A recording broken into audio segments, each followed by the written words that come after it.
All right, what is going on, Ravens flock? And I am joined here today by KO, Kevin. How is it going? How's your Thursday? And what is life? Life is good, man. Life is good. I'm excited for this game against Buffalo. It's an exciting. I think it's the game of the week for sure. I know there's been the conversation of how is this not a primetime game? You have Lamar Jackson and Josh Allen going up against one another, and yeah, I mean maybe by the end of the week the NFL will be regretting that, and they wish they would have put it at 8:20 or maybe a Monday night game or even Thursday night. Although Thursday night I think is going to be a good game. But regardless, this is a game where I think both the Ravens and Bills have a lot to prove. I think it'll be a really close one and a really good one. Definitely agree there.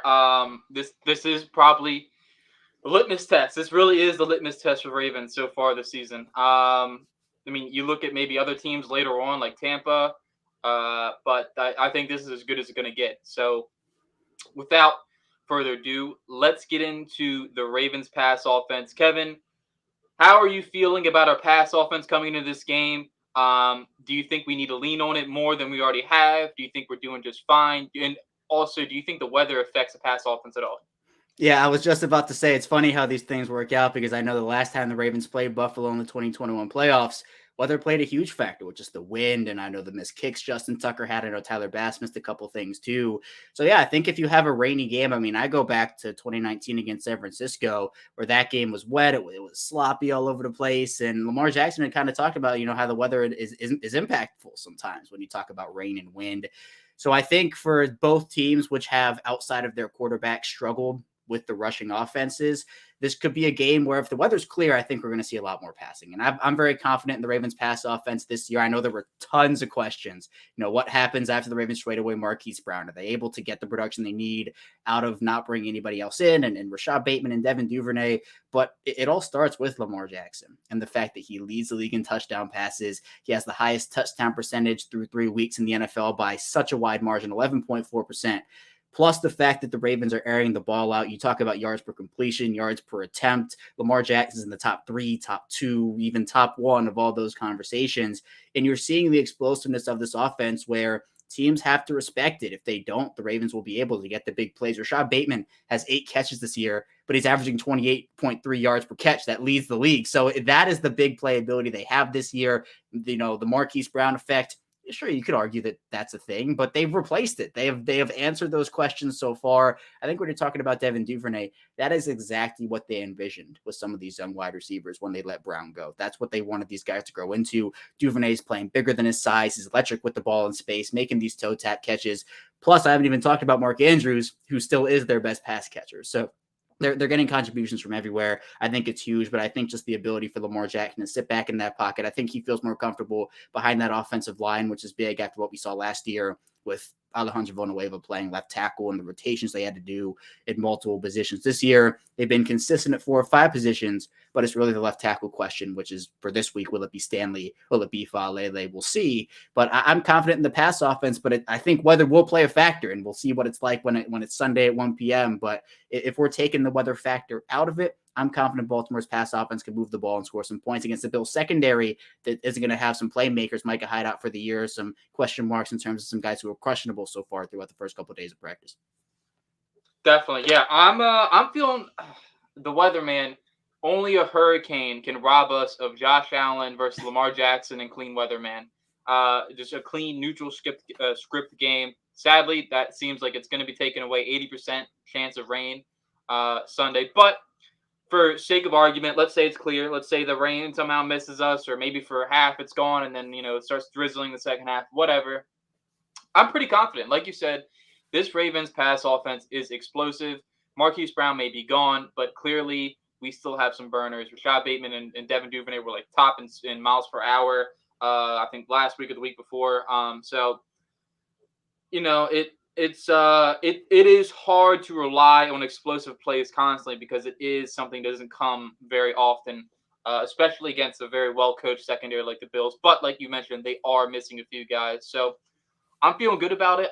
We can pass um, Devin Duvernay, Rashad Bateman, Mark Andrews, Pat Ricard. Who cares? Uh, Lamar Jackson will get him the ball. And the only thing I wish is if we can pass the ball, get Rashad Bateman the ball a little bit more. 8 catches for 226 yards. Like you said, 20.3 yards per catch. That's pretty good. 28.3 yards per catch is pretty good. So I wouldn't mind seeing him get a few more targets go his way. And you know, just keep dialing it up. I think we're doing good so far. I do like Devin Duvernay's explosiveness so far. 4 touchdowns in 3 games or 5 touchdowns. I'm not even sure. I've lost count at this point of how well he's played. So um, yeah, I'm feeling confident. I'm feeling good. Weather, no weather. Like you said in that 49ers game, Lamar Jackson, as long as he's back there throwing the rock, Ravens always have a chance. So moving on to the rush offense, Kevin. J.K. Dobbins, week 2 of his season, coming back. Ravens last week he had seven carries for 23 yards. So maybe not as explosive as you thought, but when you actually watch him play, he still looked like he had a lot of juice in his legs. And then Justice Hill had 10 yards of carry. So Kevin, Ravens rush offense, maybe weather, maybe not weather. What are you thinking about it? I wish I felt more confident. I feel more confident now that J.K. Dobbins is back in the fold. I think we're going to see kind of that like Marcus Peters trajectory where like first week you're getting back in the swing of things on the field. Peters, it was week 2 against Miami. Then in week 3, he's out there for a lot more. He has the interception, the fumble recovery. I think we might see that also with Dobbins, where Dobbins will be able to get more run in this game. It's just, again, that ramp up period Baltimore's been so adamant about this offseason, which I think one is the right call is when you're coming back from serious injuries like that. And you mentioned Justice Hill. I've been super impressed. Even going back to the preseason, he's looked more explosive. This was a guy that if he didn't get injured last year, he wouldn't have made the team. He had a terrible preseason last year. Wasn't really impressing in training camp. He ends up coming back with a vengeance this year. And again, I mentioned the explosiveness, the ability for him to get out there and make plays for an offense that Mike Davis is not impressed so far. Kenyon Drake is not impressed so far. Some of those younger backs like Hill, like Dobbins, that's going to be super important. And Mike Davis was active in week 3. We didn't see him carry the ball. So it seems like this rushing offense goes through obviously Lamar Jackson and then Dobbins and then Hill. So we'll see if maybe Drake is active over Davis. I don't really know how that's going to work out. But at the same time, in a game where we have talked about the weather a bit so far, if it is a rainy game, both teams will probably have to rely on the run more than they might have anticipated if it's a clear game. So you have to hope they get it figured out by then. I know it's not all on the running backs. I know some of it, offensive line here and there when it comes to some blocking in that aspect. But I think for now, you have to look at the running backs. I mean, I go back, what was it? Was it week 2? There was one player where Kenyon Drake was supposed to bounce it outside, and then he didn't. And then Patrick Ricard's like, man, what are you doing? Like, come on, you're supposed to go that. So you're seeing some of the vision issues where the Ravens are opening up some holes, but at the same time, sometimes the offensive linemen are just getting beat, and that's what it is. So if I had to pick a rushing offense, I am still confident in Baltimore's over Buffalo's because Buffalo's has been an issue for a couple of years now, and they haven't really figured it out outside of Josh Allen. I feel more confident in the Baltimore runners as opposed to the Buffalo runners, but I think that they have to be a lot better than they have been these first 3 weeks outside of Lamar Jackson because you just can't rely on him for everything. Jackson's 86% of the offense right now, and you got to have other producers other than that. Right, and I think that's that's kind of my that was my biggest thing coming to the year. I didn't want Lamar to be the rushing offense. I really wanted some other guys to take the load. Not that it's sustainable, not sustainable. Who cares? It's just like you put an emphasis on the run game. You'd hope that your run game is working, but you see last week we did get a little more productivity out of the running backs, and we did have a little more success. Now, you it's very hard to say because it's just the rain's like such a huge question mark for me. I don't like it is funny though. Remember when they were practicing the drill and where Lamar was spraying guys with a hose? They should be. I hope they're doing that all week this week. Right. I hope that's all they were doing was just fire hoses. I don't care, just absolutely blasting people with the ball. So I feel good about our rush offense, but I do see that there is some room for improvement. But if we're picking between the two, I would take the Ravens over the Bills. Lamar Jackson's percentile in the run game just absolutely is the X factor for the Ravens run game. He does make defenders wait. He makes defenders have to key on him, and it does put us in a numbers advantage. But looking at the Bills rush offense, so they have Devin Singletary, they have James Cook, they have Zach Moss, 3 I would say like kind of replaceable running backs. If I don't want to throw them under the bus, but I feel like you can find a Devin Singletary in any draft. So like you said, I take the Ravens over them. No need to really waste any more breath on it. I think it's a pretty cut clear and dry between the two. But Kevin, the Bills pass offense, Stephon Diggs, Josh Allen, Gabe Davis, who is questionable, but Jamison Crowder, Isaiah McKenzie, all well, obviously you have the Alpha and Diggs, and then you have the other receivers, and Dawson Knox, he makes a couple plays here and there, but let Kevin in a clear sunny day, Ravens pass offense, Bills pass offense. Who do you think has the edge? I mean, I know this might be controversial to some people, but I'm going to say the Ravens pass offense has the advantage here. And I know, look, Josh Allen, Stephon Diggs, that connection is incredible. But the Ravens have Mark Andrews and Lamar Jackson in that connection. And look, Mark Andrews is not a wide receiver, right? He's a tight end, but he is the best tight end in the NFL. And that, I think, carries some weight. And I know we'll talk a bit about this when we get to the defensive portion. But for the Ravens, you want to be able to stop Stephon Diggs. Hone in on Stephon Diggs and stop that. It's almost like week 2 against Miami. Just hone in on Tyreek Hill, hone in on Jalen Waddle, and make someone else beat you. The Ravens didn't do that in the fourth quarter, and obviously it burned them. So if you have this Bills passing offense, which does have weapons, but I do think you cannot overstate the potential absence of a Gabriel Davis, who has come on. I mean, obviously everybody knows about the 4-touchdown game in the playoffs last year. He, I think, is a very talented receiver. Not that they don't have, I mean, Isaiah McKenzie's played great this year. They do have a questionable Dawson Knox, so we'll see if he's able to go in this one. But I think what Baltimore has done this year as a pass offense has been incredible. I know if we were talking in 2020 or 2021, obviously the Bills pass offense would have the advantage here. But I think what I've seen through 3 weeks is a confident Lamar Jackson. We've seen a confident Josh Allen too, but I'm going to take the quarterback who I think is playing the best in the NFL right now, and I think that is Lamar Jackson. Definitely. It's really close for me because obviously, like you said, Lamar Jackson is leading the lead in passing touchdowns. Duvernay and Bateman are all playing well. Mark Andrews is playing well. But man, Stephon Diggs is just playing out of his mind. Number one, I think, in receiving yards. I have him in fantasy, so all I see is like 40-point games from like. I'm glad I drafted him. So it's close. I probably would lean the Bills passing offense just because they've had it established for I think a little bit longer than we've had ours established. So they can do a lot of complex things in the passing offense. They have a lot of very diverse concepts, and not to say the Ravens don't have that. I just think the Bills are executing those more regularly on a regular basis. So but I do think in any given Sunday, Lamar Jackson is your quarterback. Good things happen. So without further ado, hey, let's flip to the passing defenses. We just spoke about the Bills passing offense. Hey, Ravens pass defense, Marlon Humphrey, Marcus Peters, Marcus Williams. How about the Marcuses, man? Good Lord. I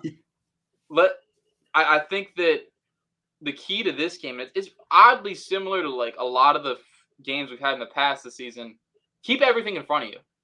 Because Josh Allen, like, he can only throw underneath for so long before he starts taking his shots. And he does get reckless with the ball sometimes. I mean, he's a great quarterback, but he does sometimes take some shots downfield that could get intercepted, and usually they're, like, overthrown. And you can only see in your dream Marcus Williams is kind of, like, sneaking up behind that ball and picking it off. So, Kevin, Ravens pass defense, what are you thinking about them coming into this game? Yeah, I want to see them get it done against Josh Allen. Now, they've played Joe Flacco, they've played Tua, they've played Mac Jones. This is their biggest test of the year, I think, by a pretty wide margin. And while Josh Allen doesn't have Tyreek Hill and Jalen Waddle to throw to, he does have Stephon Diggs, who you mentioned is playing out of his mind right now. What a lot of people would do to have him in a Ravens uniform. I know a lot of people have been talking about it, and the Rashad Perriman, Stephon Diggs, and everything. It's hard to think about. But this pass defense, they have so much talent in their secondary. You mentioned Marcus Williams. Obviously, that we've talked about the safety room all offseason after the drafting of Kyle Hamilton. They have Chuck Clark in there as well. And then as we talked about, we're starting to see the ramp up period from Marcus Peters continue to go and go and go. Marlon Humphrey, I thought, has played well this year. He is back to, I think, the Marlon Humphrey that we are accustomed to seeing for the most part. I know last year was kind of a down year by his standards, what do people have expected out of him. But I think you have to look at the other guys. How is Brandon Stevens going to hold up? Jalen Armour-Davis, if he has to play. Pepe Williams, if he has to play as well. Because the Bills have multiple. It's not just Stephon Diggs. Stephon Diggs is their best pass catcher by far. But again, it goes back to my point of make someone else beat you. Get the help over on Stephon Diggs. You can put safety up over the top if they're trying to take those shots, middle of the field stuff if you want. But I think you want to. If Isaiah McKenzie scores 3 touchdowns and beats you, you say, okay, that happened and that's fine. But if you know what Stephon Diggs gives you and you still allow him to go off and you're single covering him and stuff, Marlon Humphrey can shut down a Stephon Diggs one-on-one. Like, he can do that. He's a talented corner, but you want to do everything in your power to make sure that doesn't happen, and Josh Allen does not have one of his better weapons to throw to. So I want to see him do it. The pass offense this year, they are 30th in net yards per attempt given up through the air. That is not going to get it done, especially when you are giving up 150 yards to Devontae Parker and like over 30 yards a catch. We saw that drive before the half against New England where they allowed the Patriots to go 43 yards in 30 seconds, I think it was. And what was it? One play, they didn't even rush anybody and they still allowed a completion. So it's those types of things that, it's an adjustment period for both the players and for Mike Macdonald, who obviously is a new defensive coordinator, was in the Baltimore organization for a while, but it's, he's a new defensive coordinator in the NFL, which is vastly different from the college game. So I want to see them do it. I want to see them take on this Bills high-powered passing offense, because I think that is going, assuming weather, we always got to go back to the weather, but assuming the weather is clear, which we'll see. I think that they have to be able to shut down that Bills passing attack, because they have the ability to put up 350, 400, 450 yards in a heartbeat because of the electricity of guys like Josh Allen and Stephon Diggs. Yeah, it's going to be tough. It's a tough matchup, man. I mean, like, in terms of talent, we have them. We have them by a lot. But right now, it doesn't seem like we're as gelled as we want to be. So I think we still got some things to figure out back there. But, yeah, I mean, like you said, I'm like, okay, if Isaiah McKenzie or Jamison Crowder gets 2 touchdowns on us, hey, man, it is what it is. At least we stopped what we knew they were going to do well, which is get Stephon Diggs to football. But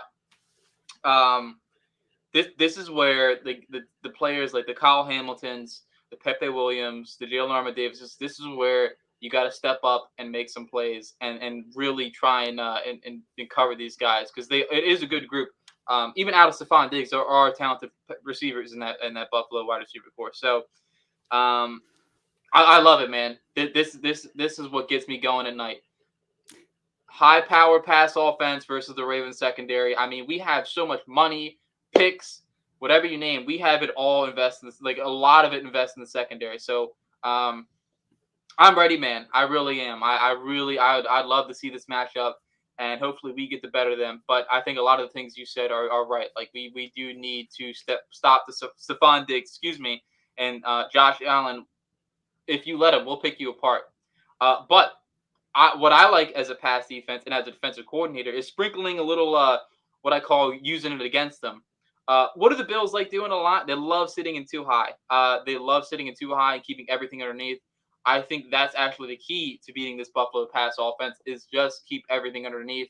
If you are okay with Stephon Diggs getting his slants, his outs, whatever you name it, the slot receivers they have getting underneath, you're okay with that.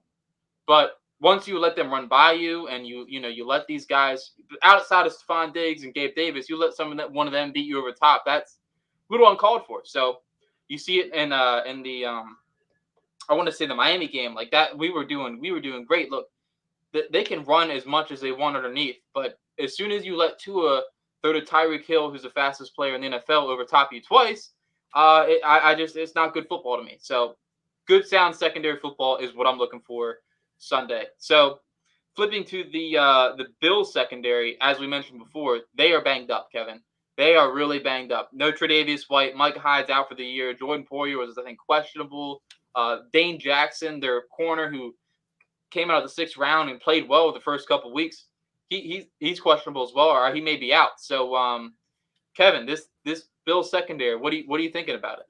Yeah, it is interesting, because I know for how many injuries the Ravens have gone through in their secondary over the years, and it dates back a while. Buffalo right now is hurting there, and I think they're going to do the same thing. I mean, you made a great point about the Ravens pass defense, where you want to have them keep everything in front, because my philosophy is if your defense can end every opposing offensive possession in a kick, so a punt or a field goal, you usually win the game, especially with having Lamar Jackson in that high-powered offense. So I think Buffalo's going to try the same thing. You mentioned the too high, keep everything in front and not let Rashad Bateman beat you deep, not let Devin Duvernay beat you deep. You can give up some stuff to Mark Andrews, but look, if you have 4 or 5 Justin Tucker field goals in this game, and maybe you let the Ravens in the end zone once, I think that's a successful recipe for Buffalo, because you're not allowing the Ravens to get into the end zone. And that's the big part I think it's going to come down to which team can do it better in their secondary. But when you're talking about talent, Baltimore has the talent over Buffalo just because of the injuries right now.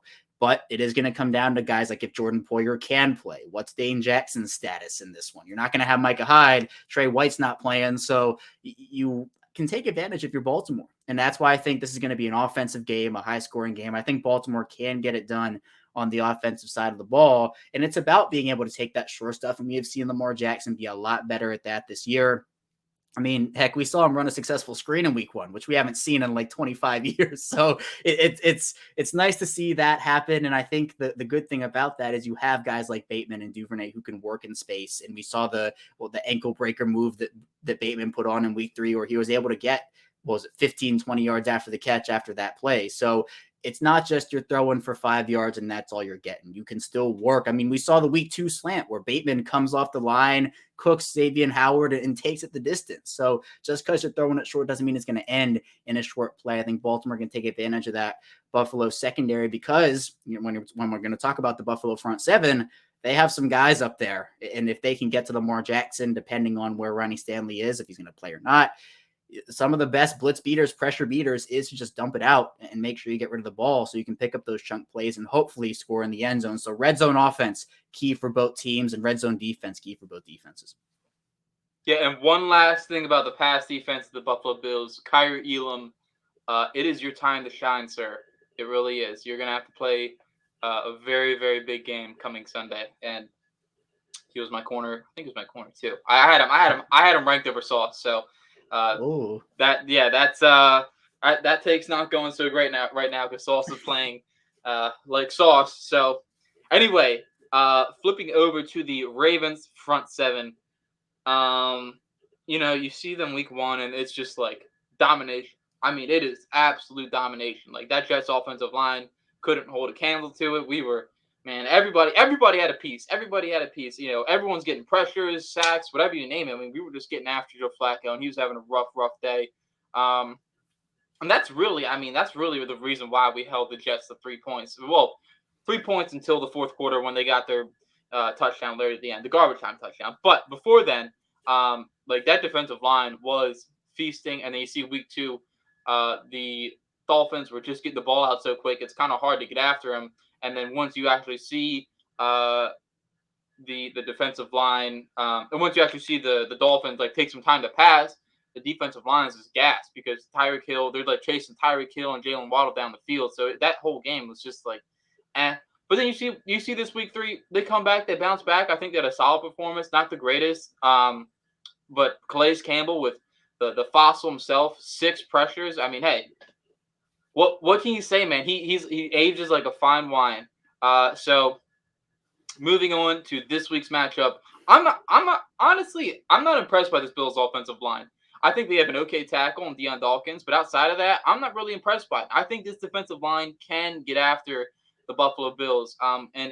When the Bills have long developing plays, I think this defensive line, Justin Madubuike, Calais Campbell, Odafe Owe, maybe Patrick Queen on a few blitzes, like I think we can get home. We just need to take advantage of when they do have those long developing plays. And then you see a guy like Travis Jones. This is really gonna be, I mean, he kind of came in later in the game last week, so I wouldn't say it was really his debut, but this is going to be his official like debut quarter 1 to quarter 4. So young man, it is your time to shine. I had a late first round grade on him. It's time to get after the quarterback and get in Josh Allen's face. So Kevin, Ravens defensive line, what are your thoughts? Or Ravens front 7, actually, in general. What are your thoughts coming into this game? Yeah, I think they do have talent. And again, I want to see them get it done here because we talked about the pass defense and just look, they have the talent, but where are the stats at? It's not great. You're talking about the rush defense. It's the same thing. They're 26th in yards per attempt given up on the ground right now. You've seen those gashing plays, and it's almost like we'll see one missed tackle here or there. It's not as big of an issue as it was last year. They have definitely shored that up, but it's like they'll miss something and a guy will go for 5 extra yards, and they'll miss another one. A guy will go for 7 extra yards, and those things add up over the course of a game. And they got gashed by Damian Harris on multiple fronts last week against the Patriots. Now you have Michael Pierce down for the year, who I think was one of Baltimore's more consistent defenders over these first couple of weeks. So you're right. Guys like Travis Jones and Matabike and Broderick Washington will have to step up. Calais Campbell's probably playing too many snaps, but what are you going to do? I mean, Justin Houston is probably not playing in this one. Maybe he does. Maybe there's a late week recovery that he's able to play. I hope he does. But so far, 2 days not practicing. That's tough to come back from. And I think the Ravens with that groin, they might just want to play it safe. So maybe it's JPP time coming up here on Sunday, which we'll see how that works out. But then you have Campbell playing some big edge. You have Malik Harris in there as well. I agree. I think Buffalo's offense is fine, or offensive line is fine. Like, it's not a top unit. They do have some players, but the key here is I need to see them stifle Buffalo's run offense outside of Josh Allen, and actually Josh Allen too. But because their run offense outside of Josh Allen, just like Baltimore's run offense outside of Lamar Jackson, it's not been great this year. I mean, Singletary's averaging, I think, 3.5 yards per carry on the ground, and it's not a huge sample size. Buffalo is a pass offense. Like, that is what they do, and they do it very well.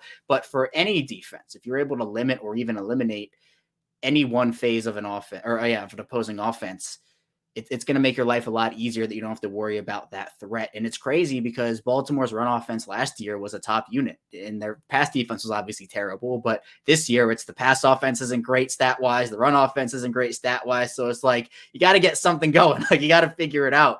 So that's why, again, I think that the Baltimore defense has the potential to come out and really shock some people in this game, but I just have to see it first, especially because of some inconsistencies in Mike McDonald's play calling so far. I think when we're talking here in December, he'll have it all figured out. He'll be so comfortable. He'll be so ready. But as you mentioned, they're kind of getting new pieces here and there. They're trying to put guys back, figuring out rules for some.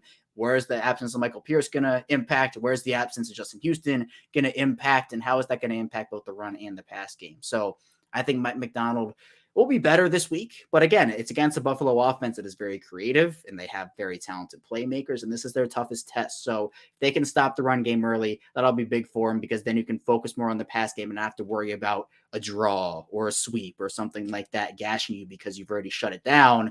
And maybe if the Baltimore offense can get up by 2 scores early on this Buffalo secondary, that can change game script. And obviously Buffalo can come back from that with their pass offense, but it takes away that rushing element, I think, a bit more.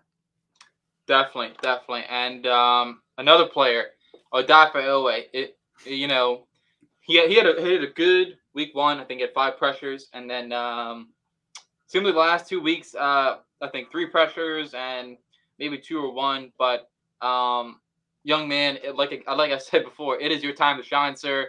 You got to get after the quarterback. You really would like to see him get a sack and kind of raise that confidence a little bit, and get something on the board. It does raise, like Kyle Hamilton, like him forcing that fumble. I bet he's pretty confident right now that, hey, gives you a little, hey, you know what, I did some last game. I just wasn't a player on the field. I actually had an impact on the game. So I'd love to see Owe to get after the quarterback. I'd love to see Travis Jones getting Josh Allen's face, put his hands up in the air. And I did find last week Brent Urban being inactive a little.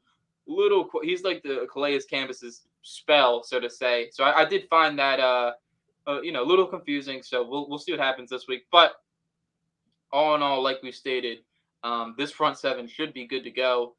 You like you said, we need to see it. We need to see this front 7 get after him. I guess maybe I'm a lot more negative on the Bills' offensive line than most people, but I think we should be able to just push these guys out of the way. Like, there's no Teron Armstead. There's no, like, last week, Trenton Brown, Cole Strange, David Andrews. Like, that was a good offensive line they played. So I understand that they had some struggles, but like, this Bills' offensive line is like maybe like in the 20s, like the early 20s, late teens type of thing. They're not like blowing people off the ball. So flipping to the last thing we have here, Kevin. Bills front seven, Von Miller, Ed Oliver, even underrated guys like Tim Settle, and then Tremaine Edmonds, linebackers and such. So this is a good Bills front seven, and this is probably the strength they have. We're going to lean on for now, while the secondary is kind of getting patched up a little bit. So Kevin, Bills front seven, what do you think? Yeah, it's dominant for sure. I mean, Von Miller. That's why I think a lot of people are saying, "Hey, Ronnie Stanley, let's get out there this week." Because if he's not, I don't think Patrick McCary is going to suit up in this one. Obviously, you don't have DeJuan James anymore. So it'd be the Daniel Falele show in his first career start over at left tackle. You have to send help there every time against a player like Von Miller, who I'm sure Buffalo would want to take advantage of. But yeah, even guys like Greg Rousseau, who has come on recently, and all the talent and depth that they have there. I think Baltimore's offensive line has played better than some people think it has. I think they've been actually pretty solid this year in some aspects. I think Tyler Linderbaum has played week one. I know was a bit of a struggle against Quinnen Williams. I understand, but I think he's played a lot better over these last couple of weeks. Ben Powers, I think, has been a lot better than people thought he was going to be. Kevin Zeitler is Kevin Zeitler. You don't really have a ton he can say about that. He's great. And then Morgan Moses, I know, as a pass protector, has been great. As a run blocker's been fine, been solid. I think he's a better pass protector at this point than he is a run blocker. But regardless, I think that for a Bills front seven that I think might rely on getting pressure, and I know they're not a team that necessarily blitzes every single play or anything, but if they can rush forward and get pressure, I think that will help them against maybe a team that wants to push the ball down the field. If you get pressure early and you only give Lamar Jackson a second or a couple to throw, nothing's going to be able to develop. And so then that's where the Ravens can take the short stuff and figure it out that way. But you have to be able to protect your quarterback. Part of the reason why Jackson's been so confident this year, I do think, as I've said, is behind that offensive line. So I do give him credit. But this Buffalo front seven, I think, is their biggest test this year, just from a talent and depth perspective. And I think Brownie Stanley, I've said before, he is the key that unlocks this offensive line. Now, coming back, if this is his first game, there will be a ramp up period. Obviously we have to figure out where he is. Obviously he'd feel confident enough to get back on the field, but we've seen it with Peters. We've seen it with Dobbins, kind of the ramp up. And I think he'd be on the field, like he'd be playing. I don't know if they do a rotation if Stanley ends up playing. I wouldn't anticipate it. Maybe they do. But I go back to Von Miller because he has been insane this year. He's been incredible. And so in order to stop that, you are going to have to send help regardless. And if they can stop him, it's almost like, again, he can beat you. So go stop him and make someone else beat you. So he's like the Stephon Diggs of the Bills defense, where look, you mentioned, I mentioned Greg Rousseau, you mentioned guys like Tim Settle, et cetera, Ed Oliver. If you have those guys beat you, then fine, like it happens. But for Von Miller, if you know it's coming and you're not sending help and you're leaving a guy one-on-one on an island, regardless of if it is Ronnie Stanley or Falele or whoever, then I think you just look, you got to find a way to stop it, and you know it's coming. Yeah, you would love to see Ronnie Stanley suit up, but I do think his debut probably comes next week. I think this is like his first full week of full participant in practice. I think they want 1 week of that, and then they really are trying to take their time with him. So I understand that if he doesn't play this weekend, I understand. But like you said, you need someone over there. Von Miller is playing. He's still playing good. I don't know what people are saying. He's like, oh, what are you guys watching? The Broncos Von Miller? No, I'm watching the Bills Von Miller, who's currently like number one in double team rate and pressure rate. So like he's getting double teamed and he's getting pressure. So he's still playing good. Like you mentioned, Greg Rousseau out of Miami, if I'm not mistaken. I liked him a lot coming out of the draft. He's like you said, he's come on as of late. And then in like in the back part, you still got Matt Milano. He's pretty good, pretty good linebacker. And then Tremaine Edmonds, just this huge 6'4" athletic linebacker. So it's going to be another test for the offensive line, I think, for the Ravens. How well are you going to be able to move around this front seven? And when it comes down to push to shove, it's tough. It really is tough. I mean, this definitely, like you said, this is probably the toughest test we'll have against a front seven so far. And it'll come down to how well Falele plays, how well whoever's chipping Von Miller plays. And then I do think Ed Oliver is another. He doesn't get a lot of notice or respect like the Quinnen Williams does, but I do think he's another one of those athletic defensive tackles that could give some fits on the inside. So, Kevin, any last things about the Bills front seven before we get to our? I got one more thing. Yeah, no, I think this is where you want to see what Tyler Linderbaum has. I think we saw, again, I mentioned some of the struggles against Quinnen Williams. Now you get another one of those premier interior defenders like in and Ed Oliver, who I do agree. I think he is one of the better ones in this league, but maybe just not as well known for some reason, even though he was I don't know what the deal is with that, but he is very talented. Ben Powers, can he hold up against there? But I do think it comes down to Von Miller in the left tackle situation, just what is going on there. I think that's a part of the game that I do think the offense has success if you're Baltimore, but it might come differently depending on how you defend Von Miller. Definitely. So, Kevin, last thing, 1 p.m., Baltimore Ravens, Buffalo Bills. What is your score prediction, sir? Man, it's tough. I've gone back and forth all week on this.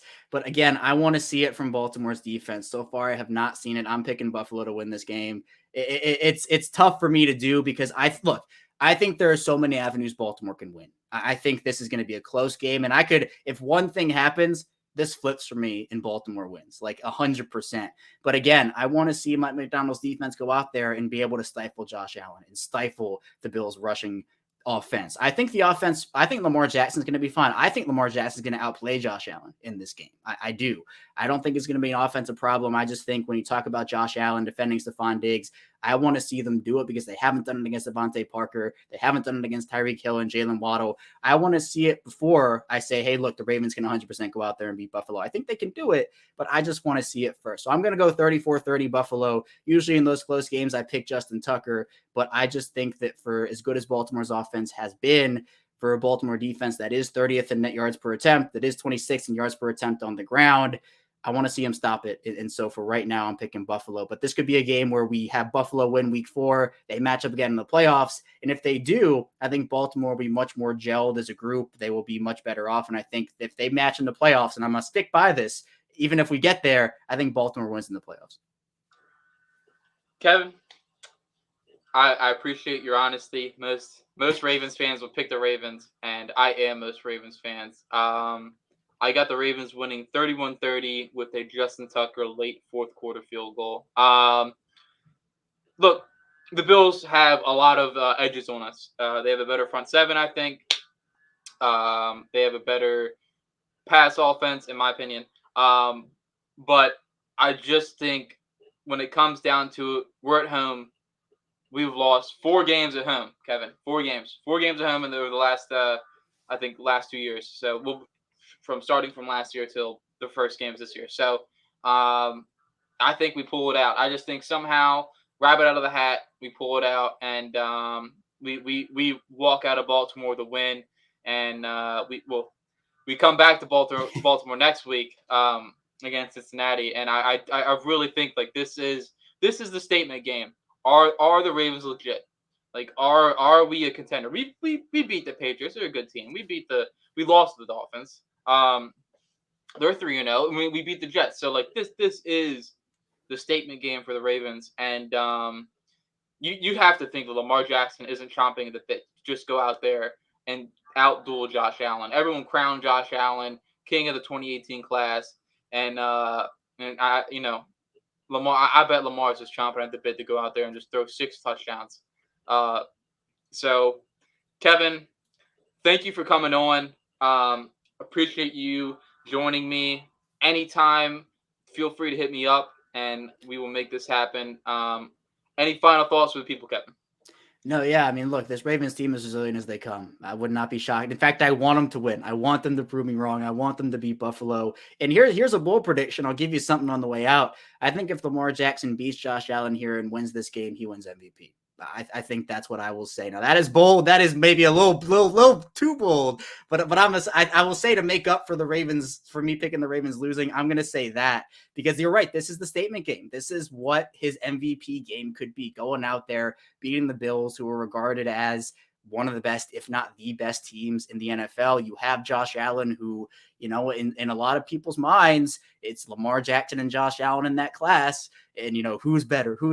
I think you're right. Lamar Jackson is ready for this game. They have the playoff loss in 2021 on their minds. There are a lot of ways you pick the Ravens to win in this one. If the Ravens defense shows a bit of consistency, I think they easily win it. I just want to see it first. So I think Lamar Jackson, he's at the forefront of that MVP conversation right now. If he beats Josh Allen, I'll go bold and say he wins it.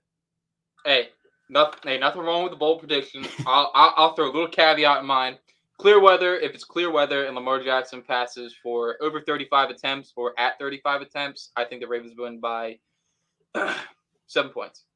That'll be my bold prediction. I think the Ravens, let Lamar cook. That is what I'm saying. Let Lamar cook. But anyway, Kevin, thank you for joining me. Please subscribe to his channel. Everything will be linked down below. And I will see you guys next time. Peace.